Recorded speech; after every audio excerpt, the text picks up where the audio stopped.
Kenapa? Karena dia berpikir dari ketiadaan itu. Nah, inilah yang membuat kita lama-lama terputus dari rahmat Tuhan. Nah, untuk bisa nyambung kembali, biar kita tidak terputus dari rahmat Tuhan, nah sebenarnya ada dua hal. Assalamualaikum warahmatullahi wabarakatuh. Salam sejahtera buat kita semuanya. Jumpa lagi dengan saya Rudi Cahyo. Masih selalu di Kata Rudi Cahyo, edisi spesial Ramadan.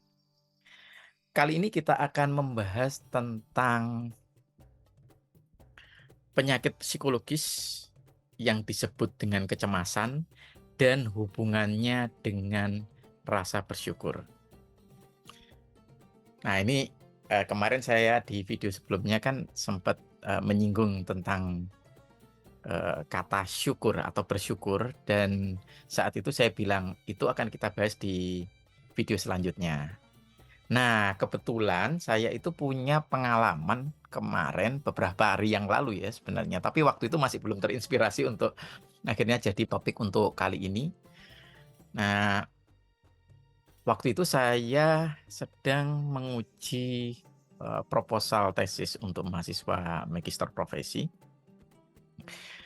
dan topik yang dia teliti itu adalah tentang kecemasan.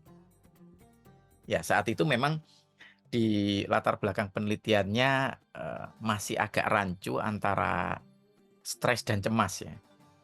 Dan pada akhirnya kami penguji sempat menjelaskan ke dia untuk membuat itu lebih konkret, lebih jelas gitu ya. Lebih jelas apakah yang dia teliti stres atau kecemasan. Nah, apa sih sebenarnya bedanya stres sama kecemasan? Ini sebagai wawasan saja sebelum kita masuk ke topik. Stres itu, kalau dari istilahnya kita akan tahu ya, stres itu kan satu kondisi di mana kita mendapatkan tekanan, ya. Atau tekanannya itu biasanya disebut dengan stresor, atau penyebab stresnya itu disebut dengan stresor. Nah, ketika kita dihadapkan dengan berbagai tekanan dalam kehidupan kita, baik itu dalam pekerjaan, di kuliah, tugas-tugas, target dan segala macam ya, akan membuat kita tertekan. Ya, ada perasaan tidak nyaman, ada perasaan menjalani hidup ini sudah tidak normal lagi, ya. Artinya kita tuh seperti diburu, seperti terjepit. Nah, itu eh, yang disebut dengan stres. Bagaimana dengan kecemasan? Nah, kecemasan ini juga punya rasa yang negatif. Jadi secara emosional juga bersifat negatif, rasa tidak nyaman, resah, takut. Jadi ada perasaan-perasaan negatif seperti itu yang penyebabnya itu ketiadaan. Jadi kalau saya mau menyebut ini bahasanya agak eksistensialis ya. Jadi penyebab kecemasan itu ketiadaan. Nah, kok bisa? Nah, kalau yang tadi kan clear. Kalau di stres tadi penyebabnya sesuatu yang ada. Tekanan pekerjaan, tekanan tugas, kuliah, sekolah, sesuatu yang ada. Tapi untuk kecemasan itu ketiadaan. Jadi ketidakadaan sesuatu itu justru membuat kita cemas. Nah, apa maksudnya ketiadaan? Ya, bisa jadi ketakutan akan sesuatu padahal itu tidak ada. Terus ya merasa kurang, merasa tidak memiliki sesuatu, atau menduga-duga sesuatu, berpersepsi, overthinking dan segalanya yang sebenarnya itu secara realita tidak ada. Nah, inilah yang kemudian memicu kecemasan. Itu bedanya stres dan kecemasan. Bahwa yang menyebabkan kecemasan itu ketiadaan. Nah, apa kaitannya dengan bersyukur? Jadi gini, ketika kita runut kembali ke belakang, kenapa eh, dugaan, asumsi, overthinking itu muncul di benak kita, atau kenapa sebuah ketiadaan, rasa tidak adanya sesuatu itu bisa memicu kecemasan. Nah, ini apa kaitannya dengan bersyukur? Nah, begini, orang yang biasanya selalu mengacu kepada ketiadaan, ya, itu orang itu tidak bisa menikmati sesuatu yang ada. Dia tidak bisa menerima atau berterima kasih, atau Ya menggunakan, menjalani apa yang ada, tapi justru menjalani apa yang tidak ada. Jadi orang cemas itu menjalani apa yang tidak ada. Misalnya, taruhlah kalau contohnya, mahasiswa yang melakukan skripsi gitu ya. Dia mau ketemu pembimbing, dia langsung berpikir macam-macam. Jangan-jangan dimarahi, nanti jangan-jangan, saya masih kurang matang nih data saya dan seterusnya. Padahal semuanya itu didahului dengan kata jangan-jangan. Real nggak? Nggak real. Itu ada di kepalanya si anak itu tadi. Di kepalanya yang bersangkutan. Jadi ini ketiadaan kan sebenarnya. Nah itu.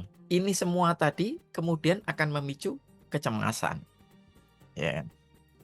Nah kalau kecemasan karena berpikir berasumsi tentang ketiadaan itu dilanjutkan menjadi kebiasaan, maka lama-lama kita akan menjadi orang yang terputus dari rahmat Tuhan. Nah, itu bahaya banget kalau sudah terputus dari rahmat Tuhan. Makanya saya itu selalu berdoa, apapun kondisi saya, satu hal yang saya minta banget kepada Tuhan yaitu jangan sampai saya terputus dari rahmat-Nya. Kenapa kalau kalau kita itu kalau terputus dari rahmat Tuhan, apapun yang kita miliki, apapun yang sedang terjadi pada kita, kita merasa kita berada dalam ketidakadaan atau ketiadaan tadi. Merasa kurang, merasa belum cukup, itu lama-lama terputus itu dari rahmat Tuhan. Padahal segala sesuatu yang kita rasakan, kita bisa membuka mata ketika pagi hari, bisa bernafas, bisa merasakan sinar matahari kulit kita, bisa berjalan, semuanya itu rahmat Tuhan. Jadi kita itu sebenarnya kalau tanpa rahmat Tuhan, kita tidak bisa ngapa-ngapain. Dalam arti yang seperti apa? Nah, kalau kita terputus dari rahmat Tuhan, apapun yang kita miliki, apapun yang terjadi pada kita, apapun yang sudah ada di diri kita, itu selalu kita maknai tidak ada. Nah, itu kan ciri-ciri orang yang tidak bersyukur berarti kan kayak begitu.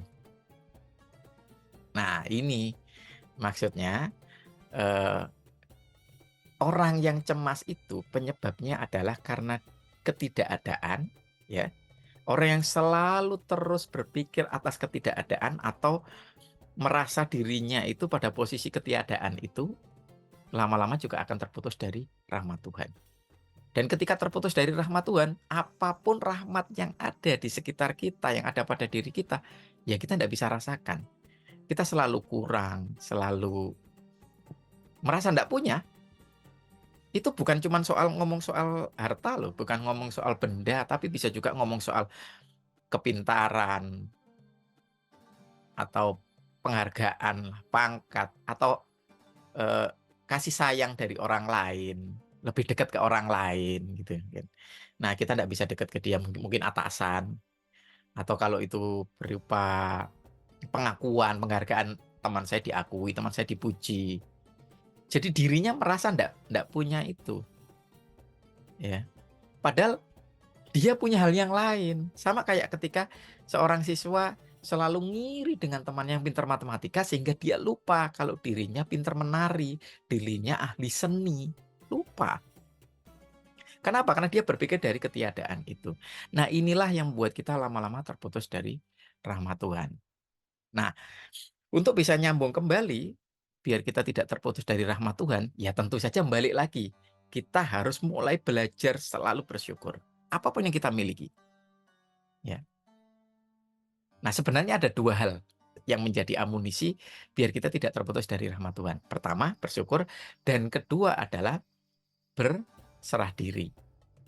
Karena di dalam kehidupan kita, yang terjadi atau yang kita miliki, yang menimpa kita tidak selalu sesuai dengan yang kita harapkan. Tapi percayalah bahwa itulah yang terbaik yang Tuhan tahu. Karena kita itu hanya bisa berpikir dari sudut pandang kita sebagai manusia. Ya Tuhan yang tahu yang terbaik buat kita semuanya.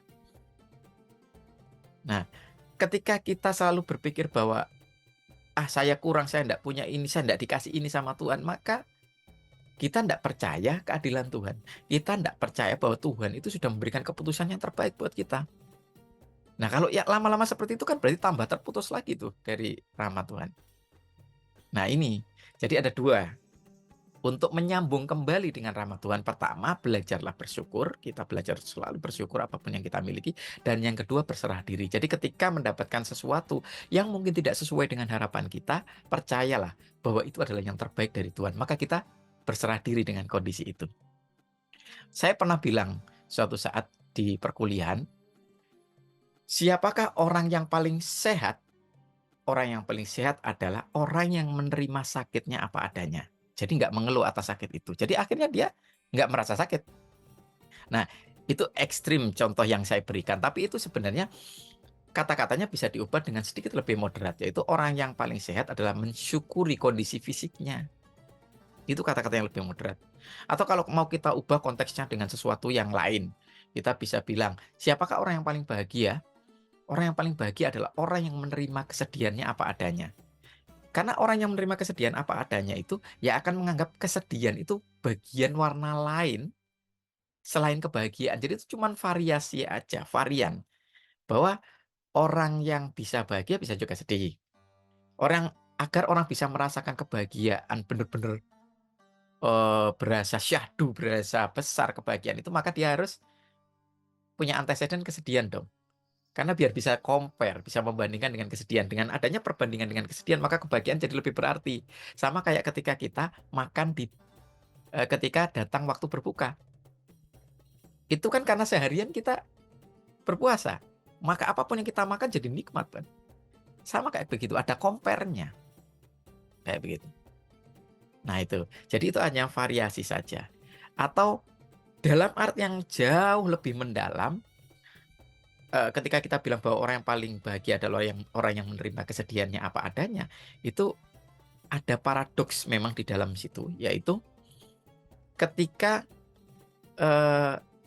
kita sedih misalnya, dan kita kemudian merasakan bahwa kesedihan inilah sesuatu atau kondisi yang terbaik buat kita atau buat saya, kalau memang itu terjadi ke saya, kesedihan inilah yang terbaik buat saya dari Tuhan. Maka kesedihan itu sendiri adalah rahmat. Karena Tuhan sudah memutuskan itulah yang terbaik, kesedihan itulah yang terbaik buat kita. Misalnya saja, taruhlah balik ke saat tadi ya. Ketika kita atau teman-teman semuanya atau kita semuanya tidak mendapatkan sesuatu dan kemudian kita kemudian menjadi sedih ya. Misalnya teman-teman merasa teman-teman bukan orang kaya karena teman-temannya satu angkatannya jauh lebih kaya dan kemudian berpikir bahwa ketidakkayaan saya ini adalah rahmat dari Tuhan. Artinya ada sesuatu yang sudah sangat-sangat adil dan bijaksana dari Tuhan yang kita maknai mungkin kita maknai sesuatu yang menyedihkan, kemiskinan dan seterusnya. Tapi menurut Tuhan bukan seperti itu. Karena apa? Mungkin bisa jadi dengan kondisi kita yang seperti itu kita dipelihara dari sesuatu yang lain, misalnya dari ujub dan sombong, misal. Nah, itu rahmat kan berarti kan sebenarnya kesedihan kita, kemiskinan kita dan segala sesuatunya rahmat. Nah, inilah yang disebut dengan berserah diri, tawakal. Jadi untuk mengembalikan kita tersambung lagi dengan rahmat Tuhan ada dua. Belajar bersyukur dan berserah diri atau bertawakal. Nah, demikian kata Rudi Cahyo spesial edisi Ramadan untuk kali ini. Semoga bermanfaat buat teman-teman semuanya. Beri dukungan buat Rudi Cahyo TV dengan cara like video ini, share ke teman-teman yang lain, dan jangan lupa buat subscribe. Sampai ketemu lagi di video selanjutnya. Masih selalu di Kata Rudi Cahyo edisi spesial Ramadan. Assalamualaikum warahmatullahi wabarakatuh.